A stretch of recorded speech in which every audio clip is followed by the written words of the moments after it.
Բարև ձեզ, Ստեփան Գրիգորյան YouTube-յան ալիքի մասնակիցներ, ողջունում եմ ձեզ բոլորիդ, այսօր մայիսի 27-ն է, ես ուզում եմ ողջունել և Սփյուռքայությունը, և Արցախայությունը, և բոլոր առանց բացառությամբ Հայաստանի Հանրապետության քաղաքացիներին, ես երեկ մայիսի 26-ին եթեր դուրս չեմ եկել, պատճառը նա է, որ Հայաստանում երեկ սկսեց իր աշխատանքը մեծ ֆորում, Երևանյան երկխոսություն, այո և ողջունում եմ, որ կառավարությունը սկսեց անցկացնել, Հայաստանի կառավարությունը սկսեց անցկացնել մեծ ֆորումներ, մեծ միջոցառումներ միջազգային նվիրված միջազգային անցուդարձին, նվիրված Հարավային Կովկասի խնդիրներին, նվիրված հետխորհրդային տարածքում ընթացող պրոցեսներին, նվիրված Հայաստան-Եվրոմիություն հարաբերությունների, նվիրված գլոբալ զարգացումների, ողջունում եմ, քանի որ մենք այս ֆորումների միջոցով կարող ենք փոխանցենք մեր դիրքորոշումը, մոտեցումները, որ մարդիկ ավելի լավ հասկանան, որ անհրաժեշտություն չլինի բացատրել առանձին փորձագետներին, առանձին մարդկանց, որ Հայաստանն է ուզում խաղաղություն, այլ ոչ թե Ադրբեջանը։ Քանի որ նույնիսկ Նիկոլ Փաշինյանը ունենալով ելույթ երեկ Երևանյան երկխոսություն այդ մեծ ֆորումում, Նիկոլ Փաշինյանը վարչապետը Հայաստանի ինքն էլ այդ նշեց միտքը, որ շատ կարևոր է ձեզ ասել, ես ուղարկում եմ մեսեջ, որ մենք ուզում ենք խաղաղություն, առանձին դեպքերում մենք տեսնում ենք առանձին դեպքերում առանձին միջազգային խաղացողները չգիտեն այս ճշմարտությունը։ Որ երկրները ինքը նկատի ուներ, որ խաղացողներին դժվարանում եմ ասել, բայց միտքը ճիշտ է։ Իրոք կան եւ երկրներ, եւ փորձագետներ, որոնք մտածում են, որ մենք չենք ուզում խաղաղություն, այլ Ադրբեջանն է ուզում։ Ուրեմն այս դեպի ֆորումները շատ կարևոր են ջարդել կարծրատիպերը, տարածել օբյեկտիվ ինֆորմացիան Հայաստանի մասին։ Դա է պատճառը, որ ես համարում եմ, որ այս մեծ ֆորումը Երևանյան երկխոսություն անչափ կարևոր է Հայաստանի համար ու դրական է։ Նու պատկերացրեք 300 փորձագետներ, 300 փորձագետներ, պաշտոնական անձինք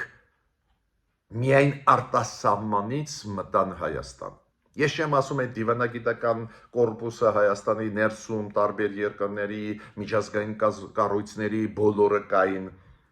դրսից եկան 300-ից ավել, եւ պաշտոնական անձինք, եւ փորձագետներ, պարզ է Հայաստանից ներկայացված են եւ պետական ինստիտուտներ եւ փորձագետներ, մեծ ֆորում է մոտ 1000 հոգու մասնակիցներով, անչափ դա կարևոր է։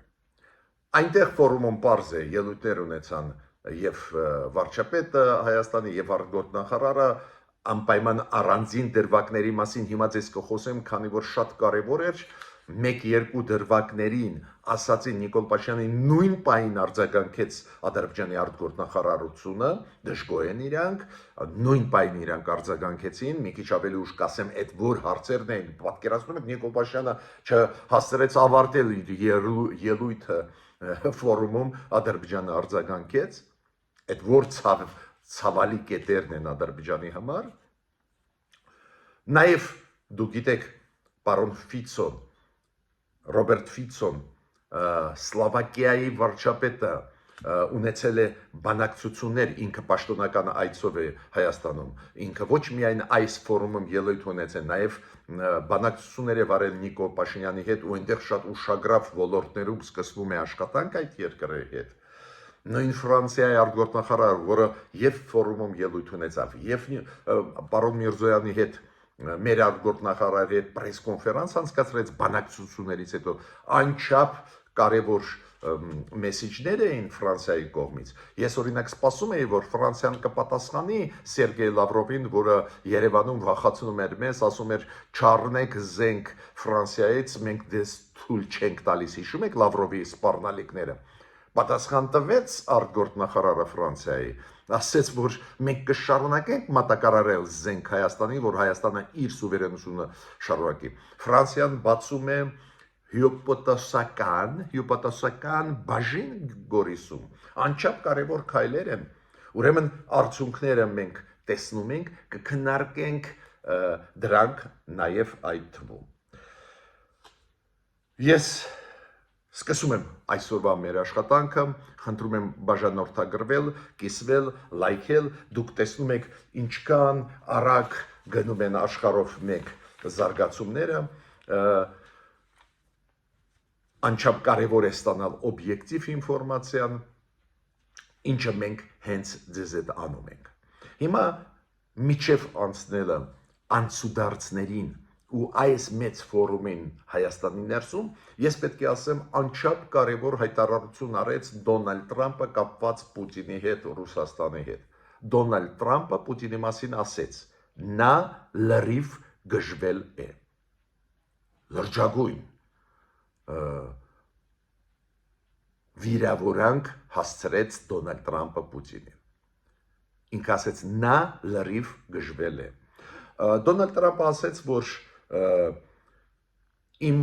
ես միշտ ունեցել եմ Պուտինի հետ լավ հարաբերություններ, բայց իր հետ ինչ-որ բան պատահել է։ Նա լրիվ գժվել է։ Ինքը կրակում է հրթիռներով, աթեստներով Ուկրաինայի քաղաքները, սպանում է քաղաքացիներին առանց ոչ մի պատճառի։ Ու ինքը ասեց, որ ես հիմա հասկանում եմ, որ Պուտինը ուզում է գրավել ամբողջ Ուկրաինան, բայց դա կբերի Ռուսաստանի անկմանը։ Ակնհայտ Թրամփը իր դիրքորոշը ցուցաբերեց, լավ է դա, բայց ես ուզում եմ ասել Դոնալդ Թրամփին, մենք վաղուց ասել ենք, որ Ռուսաստանը ուզում է գրավել ամբողջ Ուկրաինան։ Ռուսաստանը չի բավարարվի Ղրիմով կամ 3-4 շրջաններով։ Դուք մտածում եք, որ եթե կանգնացնեք այսօրվա վիճակով պատերազմը, Թրամփի մասին է խոսքը, Թրամփը այդպես էլ մտածում միամիտ, ու դրանով ամեն ինչ կավարտվի, չարասալ սխալվում էինք։ Լավ է, որ հիմա Թրամփը ինքը իրեն է վերագրում այդ շատերի խոսքերը, որ իբր ինքը հասկանում էր, որ Ռուսաստանը ուզում է ամբողջ Ուկրաինան գրավել։ Շատ լավ արձագանք Վիետնամում տվեց Էմանուել Մակրոնը, ինքը պաշտոնական այցելությունով է Վիետնամում։ Ու Էմանուել Մակրոնը ասեց, որ այս դժգոհությունը Թրամփի ես ողջունում եմ, համաձայն եմ Թրամփի դժգոհությունը Պուտինից։ Բայց շատ կարևոր է, որ դա վերածվի քայլերի։ То есть Վաշինգտոնը միանա Եվրոմիությանը ու ել ավելի խստացնի սանկցիաները։ Գիտեք, Թրամփի քաղաքականությունը բերեց նրան, որ իրոք Ռուսաստանը լկտի անում է։ Ռուսաստանը հիմա հենց Թրամփի քաղաքականության պատճառով, որ սանկցիաները չի ուժեղացնում Ռուսաստանի դեմ, Ուկրաինային լայնամասշտաբ աջակցություն չի տալիս է աջակցություն, բայց շատ ու շատ կրճատված։ Դա բերում է նրան, որ հիմա Ռուսաստանը սպառնում է Ֆինլանդիային։ Այո, սպառնում է Բալտյան երկրներին, Լեհաստանին մենք սովորենք, բայց հիմա սկսեց ուղղակիորեն սպառնալ Ֆինլանդիային մի ամսվա մեջ վերջի երկրորդ անգամ ռուսական ռազմական օդանավերը, ռազմական կործանիչները խախտեցին Ֆինլանդիայի օդային տարածքը։ Շատ կարևոր հայտարարություն նաև Թրամփը արեց Իրանի մասին, որ Իրանի հետ բանակցությունների մեջ կա առաջընթաց։ Դա շատ կարևոր է, քանի որ իրանցիք մտահոգված են դիրքորոշմամբ ամերիկացիների։ Հիմա Թրամփը ասում է, չէ, այդքան վատ չի։ Դու գիտեք, Օմանը նոր առաջարկություններ արեց երկու կողմերի ու կարծես թե ստեղ կարող է ինչ-որ ընդհանուրի գա։ Բայց ես պետք է ասեմ, որ մեկ պրոբլեմ ստեղ կա, կապված Իսրայելի հետ, Նետանյախուն երեք խոսեց Թրամփի հետ, շատ ծանր քննարկում էր Իրանի հետ կապված։ Նետանյախուն կողմնակից է ռմբակոծել Իրանը։ Նետանյախուն ուզում է ստանալ համաձայնություն Միացյալ Նահանգների ռմբակոծելու Իրանում Իրանի այն օբյեկտները, այն գործարանները, որոնք զբաղվում են միջուկային ծրագրերով։ Մյուս կողմից Իրանը ճկուն քաղաքականություն վերջի ժամանակներս վարում է ու հրաժարվում է միջուկային զենք ունենալուց ու կարծես թե այստեղ կոմպրոմիսի կարող են կողմերը գար։ Ամերիկացիք ուզում են դրանով բավարարվել, քանի որ արաբական աշխարհը Ամերիկային ասեց, որ թույլ չի տա ռմբակոծել Իրանը, արաբական աշխարհի գլխավոր խաղացողները՝ Սաուդյան Արաբիան, նույն Քաթարը, Օմանը, Բահրեյնը, Իրաքը օրինակ ասեց, մենք թույլ չենք տա մեր օդային տարածքը օգտագործելու համար ռմբակոծելու Իրանը։ Միտքս ինչու՞մ է։ Թրամփը ստիպված է գնալ ինչ-որ փոխզիջումների, բայց Իսրայելի հետ ունենում է խնդիրներ։ Այս հարցերից ես խոսացի, քանի որ ուղղակիորեն շոշափում են մեր շահերը։ Բայց այն խոսքերը, որ ասեց Թրամփը Պուտինի մասին, ապշեցուցիչ չէին։ Թրամփը ասեց, նա լրիվ գժվել է։ Հիմա անցնում ենք մեր անցուդարձին Հայաստանում ընթացող process-ների։ Ուրեմն նայեք, Նիկոլ Փաշինյանը հանդիպեց Ռոբերտ Ֆիցոյի հետ, Սլովակիայի վարչապետի հետ, հետո իրանք այդ հանդիպումից հետո պրես-կոնֆերանս անցկացրեցին, եւ հետո երկուսն էլ ելույթներ ունեցան այս Երևանյան երկխոսուն մեծ ֆորումում, որը հիմա անցնում է Երևանում։ Ես դալիճում եղել եմ, լսել եմ այդ ելույթները։ Հիմա ինչը ուզում եմ հատուկ նշել, դա շատ կարևոր է։ Ռոբերտ Ֆիցոյի ասացներից գլխավոր մտքերը ասեմ։ Ինքը Սլովակիայի վարչապետն է, հիշում եք, ինքը մայիսի 9-ին գնաց Մոսկվա, ինչը մեծ դժգոհություն առաջացրեց Եվրոմիության ներսում, բայց շատ հետաքրքիր էր իրար լսել։ Օրինակ, ինքը խոսեց Ուկրաինայից ու ասեց, որ Սլովակիան միշտ աջակցել են Ուկրաինային, Եվրոմիության հետ միասին։ Սլովակիան Ուկրաինան տվել է ընդհանուր օգնություն 3.5 միլիարդ դոլարի։ Ու մենք համերաշխություն ցուցաբերում ենք Ուկրաինային։ Մենք Ուկրաինայի ժողովրդի հետ ենք։ Դա շատ հետաքրքիր է, քանի որ մեզ մոտ հաճախ պրոռուսական ուժերը, Ռուսաստանը իր զելեմներով տարածում են կարծիք, որ իբր ոչ միայն Հունգարիան է, որ քննադատում է Ուկրաինային, նաև Սլովակիան։ Բայց Ֆիցոն, Սլովակիայի վարչապետը, հստակ ասեց, որ մենք Ուկրաինայի հետ ենք, մենք այս հարցում Եվրոմիության հետ ենք։ Դա շատ օգտակար է մեզ համար իմանալ։ Ֆիցոն ասեց, որ մենք հայ ժողովրդի հետ, Հայաստանի հետ ունենք ընդհանուր քրիստոնեական ժառանգություն։ Ինքը հատուկ նշեց, որ պայմանավորվեց Հայաստանի ղեկավարության հետ եւ ատոմային էներգետիկայում աշխատել, դուք գիտեք Սլովակիայում կան ատոմակայաններ, դեր սովետական համակարգի համաձայն, եւ պաշտպանության ոլորտում եւ туриզմի ոլորտում։ Ես ողջունում եմ այդ պայմանավորվածությունները, քանի որ Եվրոմիության անդամ պետությունների հետ ատոմային էներգետիկայում համագործակցել, պաշտպանության ոլորտում համագործակցել, туриզմի ոլորտում անչափ դրական է մեզ համար։ Մյուսը ինչ ասեց Ֆիցոն, որ մենք ողջունում ենք դիտորդական առաքելությունը Եվրոմիության Հայաստանում։ Մի քիչ ավելի ուշ ես կասեմ, որ պրովոկացիոն ինչ որ մարդիկ չեմ ճանաչում ովքեր են, պրովոկացիոն բողոքներ անցկացրեցին 3 Ֆրանսիայի դեսպանտան դիմաց Եվրոմիության դիտորդների դեմ ուղղված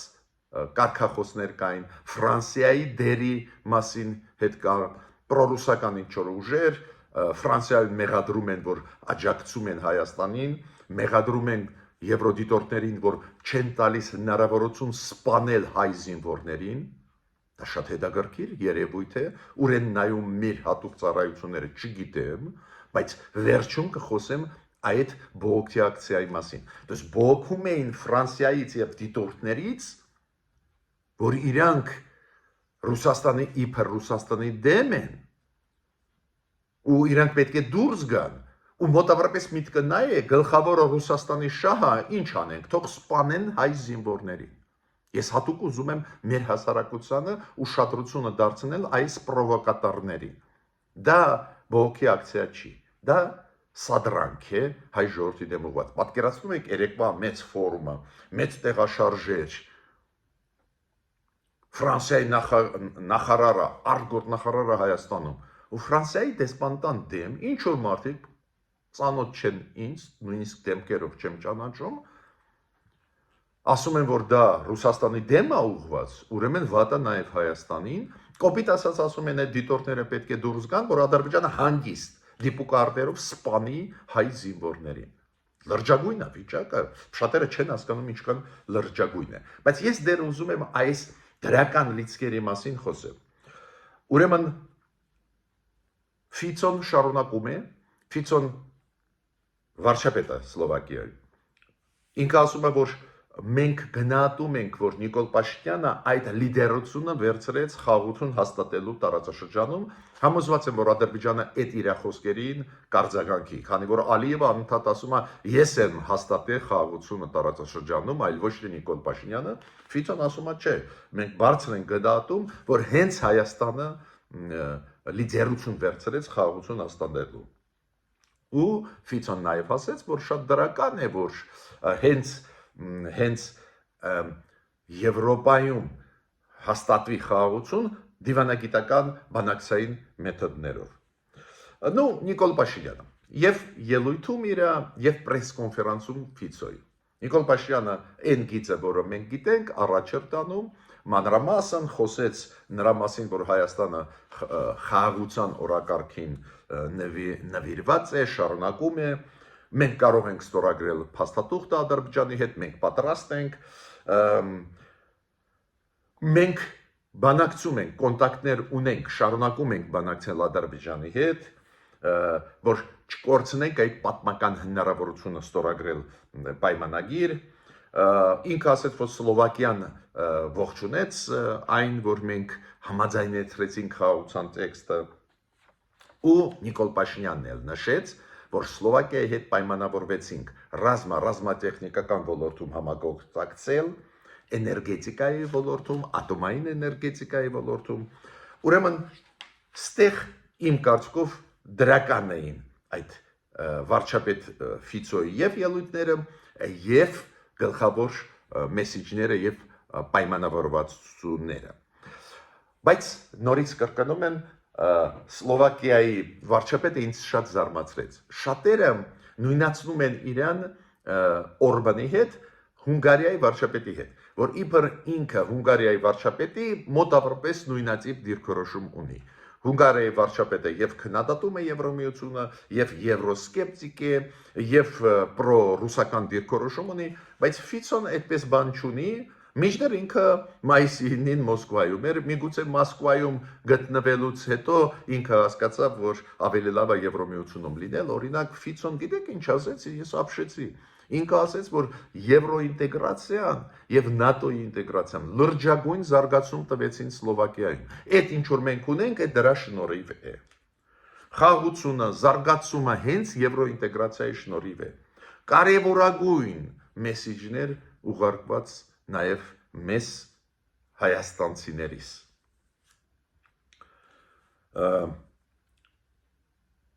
Բայց ինքը ասեց, այո, մենք ունենք նաև դիտողություններ, առանձին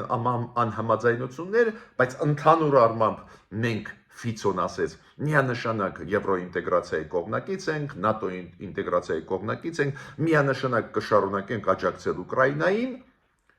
ինչը իրոք մասամբ ինձ զարմացրեց, քանի որ կարծես թե Ֆիցոյի դիրքորոշումը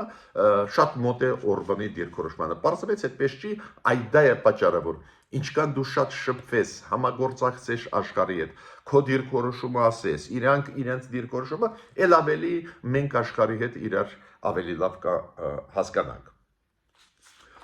Ֆիցոն մենակ մեկ հարցով անհամաձայնություն հայտնեց, դու գիտեք Եվրոմիությունը ուզում է որոշում ընդունել ընդհանրապես գազ չառնել Ռուսաստանից։ Ու քանի որ Սլովակիան մի մասը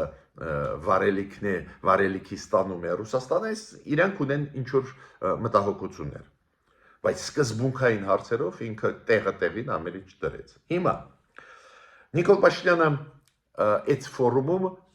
ես դահլիճում լսել եմ իր ելույթը, մանրամասն խոսեց այդ խաղաղության խաչմերուկի մասին, Հայաստանի խաղաղության օրակարգի մասին, չեմ կրկնի, դուք գիտեք, բայց երկու կետ կար, որը շատ կոշտ դրեց Նիկոլ Փաշինյանը, ինչը ողջունում եմ։ Ինքը ասեց, ոչ մի արևմտյան Ադրբեջան չկա, իրոք կան արևմտյան Ադրբեջանի շրջանները, Ադրբեջանի ներսում, բայց Հայաստանի տարածքում ոչ մի Ադրբեջանի արևմտյան Ադրբեջան չկա, Ադրբեջանի համայնք չկա։ Դա շատ կարևոր մտքեր է։ Դες մենք միշտ ասում ենք կառավարությունը, համաձայն եք ձեզ հետ, որ խաղաղության ճանապարհով պետք է գնանք։ Համաձայն եք ձեզ հետ, որ ամեն ինչ անենք, որ Ադրբեջանը ստորագրի խաղաղության պայմանագիրը։ Բայց չբացառենք, որ Ադրբեջանը չի ուզում, չի էլ ստորագրի, այդ տարբերակը պետք չի բացառել։ Լավ է, որ օրակարգ առաջ եք տանում, աշխարհը իմանում է, որ մենք խաղաղության կողմնակից ենք, ստիպում է Ադրբեջանին ստորագրել, ճնշում է Ադրբեջանին։ Ֆրանսիայի արտգործնախարարը մի քիչ ավելի ուշ իր ելույթից կասեմ, Ֆրանսիայի արտգործնախարարը ասեց, որ Միացյալ Նահանգները, Ֆրանսիան եւ Եվրոմիությունը ամեն ինչ անում է, որ Ադրբեջանը ստորագրի։ Կոպիտ ասած, որ մենք ճնշում ենք Ադրբեջանին։ Ընդունում եմ դա, բայց անպայման պետք է նաեւ տեղը դնել Ադրբեջանի ստերին։ Ու այս ֆորումում Նիկոլ Փաշինյանը երկու հարցերում տեղը դրեց Ադրբեջանին։ Արևմտյան Ադրբեջանի գաղափարախոսության մասին տեղը դրեց ու ասեց Հայաստանի ներսում չկա արևմտյան Ադրբեջան։ Ու երկրորդ հարցում նաև տեղը դրեց, որ երբ որ Ադրբեջանը ասում է տվեք ճանապարհ Նախիջևանից Ադրբեջան, մեր Հայաստանի սուվերենության տակ ճանապարհ մենք կտանք, հարց չկա, բայց մենք նաև պահանջում ենք, որ Ադրբեջանը մեզ համար բացի ճանապարհն է։ Դա մենք հաճախ ասել ենք։ Այն, որ Հայաստանը ասում է, մենք պատրաստ ենք ճանապարհներ տալ, սուվերենությունը չենք հանձնի ճանապարհների, բայց ճանապարհ պատրաստելը դա քիչ է։ Նաև պետք է ասվի, որ դուք էլ ճանապարհներ մեզ համար բացեք։ Ու այնտեղ բավական լավ ինքը ներկայացնում էր, որ երկաթ գծերը պետք է բացվեն, որ ուղղությունները նույնիսկ on-line այդպես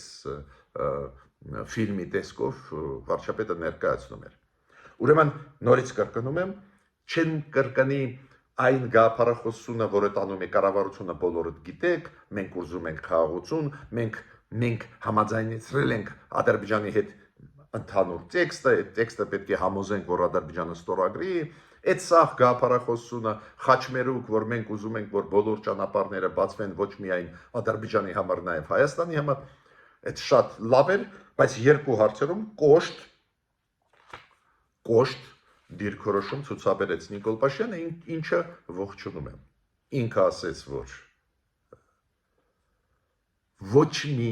արևմտյան Ադրբեջան Հայաստանում չկա, այդպես էլ նշեց, ու ճանապարհները մենք կբացենք, բայց Ադրբեջանը մեզ համար պետք է բացի։ Նույն պահին, պատկերացնում եք, ասենք կես ժամ չանցած արտգործնախարարությունը Ադրբեջանի արձագանքեց, նորից ստեր սպրեց, ասեցին ոնց արևմտյան Ադրբեջան կա, Ադրբեջանի համայնքը Հայաստանում ավելի մեծ էր հայերից, սուտը ստի վրա, այո, ոչ ոք չի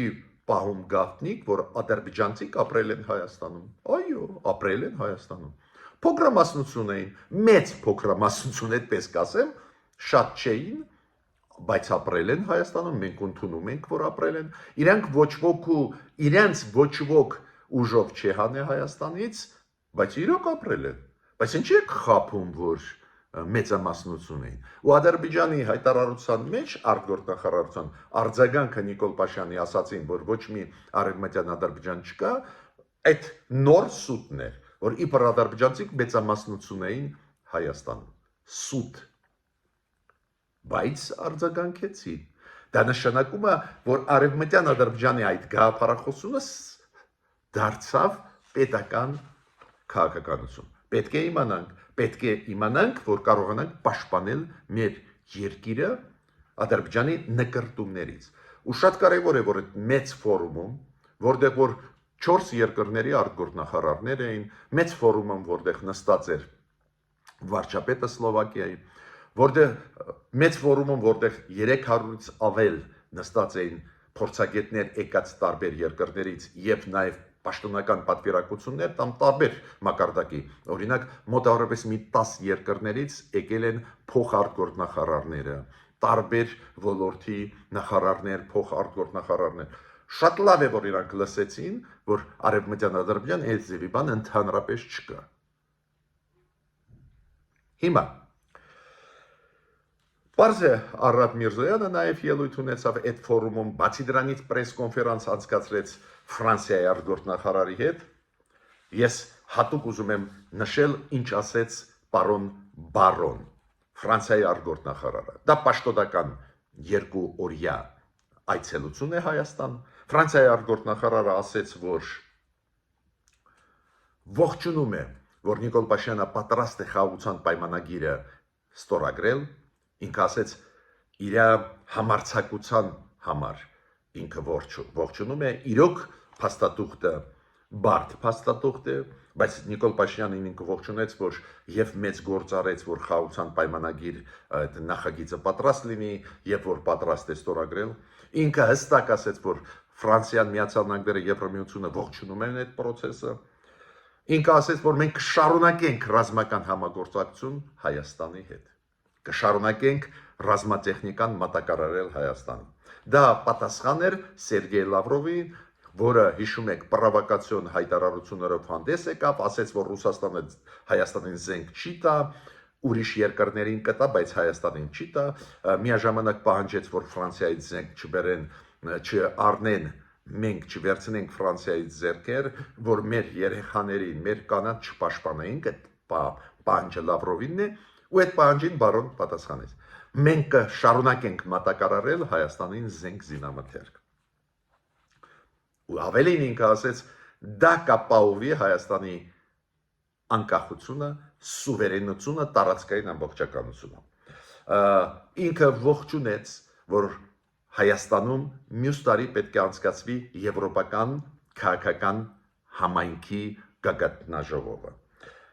Անչափ կարևոր է դա։ Հյուպատոսության բաժինը բացվում է Գորիսում կբացի Ֆրանսիան։ Անչափ կարևոր քայլեր են հարավը պաշտպանելու հնարավոր ադրբեջանա-ռուսական հարձակումներից։ Պետք է նաև ասեմ, որ հատուկ հետևել եմ բոլոր առանց բացառության պատվիրակությունները եկած 40 երկրներից Հայաստան, բոլոր առանց բացառության գնում են Ծիծեռնակաբերդ։ Ծրագրերում կա բոլոր առանց բացառության։ Նաև այդ թվում արաբական աշխարհից եկած պատվիրակություններ։ Նաև այդ թվում Իրանից եկած փոխ արտգործնախարարի մակարդակի պատվիրակությունը։ Նաև եվրոպական բոլոր առանց բացառության պատվիրակությունները գնում են Ծիծեռնակաբերդ։ Միայն Սերգեյ Լավրովը թքեց հայ ժողովրդի երեսին։ Հիշեք հայեր, ով է, ով ձեր բարեկամն է, ով սիրում է հայ ժողովրդին, ով ուզում է աջակցել հայ ժողովրդին։ Պարզ է, նաև ելույթ ունեցավ Արադ Միրզոյանը ոչ միայն այս ֆորումում, նաև պրես-կոնֆերանսում Ֆրանսիայի արտգործնախարարի հետ, պարոն Միրզոյանը նշեց, որ ստորագրվել է մտադրությունների հռչակագիրը Ֆրանսիայի հետ, որը իր մեջ պարունակում է համագործակցությունը Եվրամիության հետ, ՄԱԿ-ում, ԵԱՀԿ-ում, նաև միջազգային կառույցներում, դա շատ կարևոր է, բայց ինձ դուր եկավ, որ լրագրողները բարձրացրեցին հարց, ինչի է կապված, որ ռազմավարական նշանակություն ունեցող փաստաթուղթ չի ստորագրվում Ֆրանսիայի եւ Հայաստանի միջև, ինչին պատասխանեցին կողմերը, որ անպայման կպատրաստվի այս ձևի մոտ ժամանակրես փաստաթուղթ։ Ես Արադ Միրզոյանի ելույթից դահլիճում այս ֆորումի ժամանակ Երևանյան երկխոսուն ես հատուկ պետք է նշեմ իր ասածից, պարզա դա իր ելույթը այդ այսօրվա իշխանությունների կոնցեպտի շրջանակներում էր, չեմ կրկնի, բայց ինքը շատ ուշագրավ բան ասեց, որ Հայաստանը սկսեց աշխատել աշխարհի հետ, ուզում է խորացնել բարեկամական հարաբերությունները շատ ու շատ խաղացողների հետ ու ասեց Հայաստանը հաստատեց ռազմավարական հարաբերություններ Միացյալ Նահանգների հետ։ Հայաստանը շատ ակտիվ աշխատում է եվրոպական եւ ասիական երկրների հետ։ Դա էլ շատ կարեւոր է, նշված էին երկրներ, նոր երկրներ, ստրատեգիկ համագործակցություն Եվրոպայի հետ, այս մեսեջները անչափ կարևոր են աշխարհի համար։ Հիմա ինչ եմ ուզում ասել։ Գիտեք, ես գիտեմ, որ բարդ է վիճակը Հայաստանի ներսի քաղաքականության մեջ։ Գիտեմ, որ պարզ չի ոնց են աշխատում պատկան մարմինները Հայաստանում, պարզ չի ինչ են անում։ Բայց կոչ եմ անում լրջանալ, իրոք լուրջ է վիճակը։ Հայաստանը աշխատում է, կառավարությունը փորձում է քայլեր անել, մենք դիտողություններ անում ենք, եթե ունենք, եթե դրական անում են, նշում ենք, այս ֆորումը անցկացված, որը դեռ չի ավարտվել, շարունակում է Երևանյան այդ երկխոսության ֆորումը, անչափ կարևոր ֆորում է։ Ու հիմա այս ֆոնի վրա ինչ որ մարդիկ ասում են անալիտիկ կենտրոն լույս։ Ինչ որ մարդիկ Ֆրանսիայի դեսպանատան դիմաց երեք, երբ որ ստեղ էր Ֆրանսիայի արտգործնախարարը ու դեռ ստեղ ինքը, անցկացնում են բողոք ու ասում են, որ եվրոդիտորդների միսիան գտնվող Հայաստանում, որը պաշտպանում է մեր երեխաներին, մեր զինվորներին Ադրբեջանի դիպուկահարներից։ Իրանք կանգնած պաշտպանում են Անդորը սահմանի, որ ադրբեջանցիք այն կողմից չկարակեն, չսպանեն մեր երեխաներին, ինչ անում էին միջև այդ դիտորդական առաքելության գարը, անում են միտինգ այդ դիտորդական առաքելության դեմ, որը պաշտպանում է հայ ժողովրդին։ Ու ինչ են ասում, որ այդ միսիան քաղաքացիական միսիան չի, սա ագենտներ են, ինչ որ հետախուզներ են, ինչ որ երկրների ՆԱՏՕ-ի համար աշխատում են։ Մինչդեռ այդ միսիան, դուք գիտեք, հավաքում է տվյալներ, ուսումնասիրում է, Բրյուսել ուղարկում է Եվրոմիության գրասենյակ, պարբերաբար Եվրոմիությունը հայտարարություններ է անում, ակնհայտ պրոհայկական, մեծ գաղտնիք չի։ Սրանք ինչ որ ասում են, ինչ որ ագենտներ են, ՆԱՏՕ-ին տալիս են, ՆԱՏՕ-ն կռվում է Ռուսաստանի դեմ, ուրեմն իրանք Ռուսաստանի դեմ են, ուրեմն Ռուսաստանը ազատագրական պայքար է տանում, պատկերացնում եք, Ռուսաստանը կռիվ է վարում Ուկրաինայի դեմ, ագրեսիա է կատարում, իրանք ասում են, ազատագրական շարժում է, մինչդեռ Ռուսաստանը ճանաչված պետություն է, ինչքան էլ վատ քաղաքականություն չբարի, ուրեմն ինչ ազատագրական պայքար տանում է Ռուսաստանը, ճանաչված պետություն է, ՄԱԿ-ի անվտանգության խորհրդի մշտական անդամ, անհեթեթություններ այդ մարդիկ ասում են, ստեր ու Ֆրանսիայի դեմ, Եվրոպայի դեմ միտինգ են անում Ֆրանսիայի դեսպանատան դեմ։ То есть փաստորեն ռուսական նարատիվները տարածում են, որոնք նաև ուղղված են հայ ժողովրդի դեմ, հայ զինվորների դեմ, քանի որ եթե այս դիտորդական առաքելությունը հանվի, առաջին Ադրբեջանը կմտնի Հայաստանի տարածք, երկրորդը ամեն օր նորից կկռակեն, կսպանեն մեր զինվորներին։ Ու մեր հատուկ ծառայությունները հանգիստ նայում են։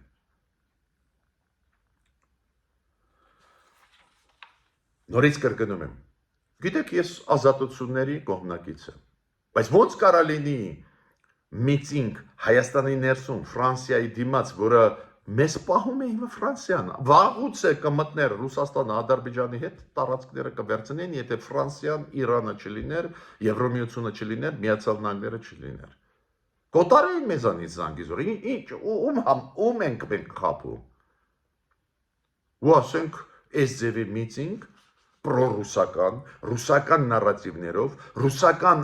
բաց շահերը տանող այդ միտինգը Հայաստանում։ Հիմա ինչ են ասում, հիշում եք կա անմահ գունդ, ու այնտեղ կա մարդ, ինչ որ հայտնվեց Հայաստանում վերջի ժամանակները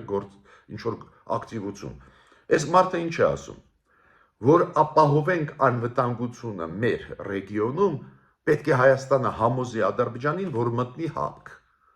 Ու հապկը կապահովի մեր անվտանգությունը։ Գիտեք, այդ մարդկանց համար տպավորություն է ինձ մոտ, որ դաշ չեղավ, որ հապկը մեր դեմը ի պաշտոն է։ Նույնիսկ Ադրբեջանը անդամ չի հապկին, վաղուց է հապկից դուրս եկավ։ Նույնիսկ դա դաշ չեղավ այս մարդկանց։ Հիմա ովքեր են այդ մարդիկ, ով իրանց բերեց Հայաստան։ Ինչի հատուկ տարայությունները դրանով չեն զբաղվում։ Հարցեր են։ Ուրեմն ես ավարտում եմ իմ ելույթը, ուզում եմ ասել, զարգացումները գնում են, դրական մասը ակնհայտ կա, վտանգներն էլ կան, բայց ներսում մենք պետք է կարգավորենք շատ ու շատ հարցեր, ու ստեղ անելիք ունի իշխանությունը։ Պրովոկացիոն գործողությունները օտար երկրա ագենտներին պետք է դադարեցվեն Հայաստանի ներսում։ Միջ նոր հանդիպումներ։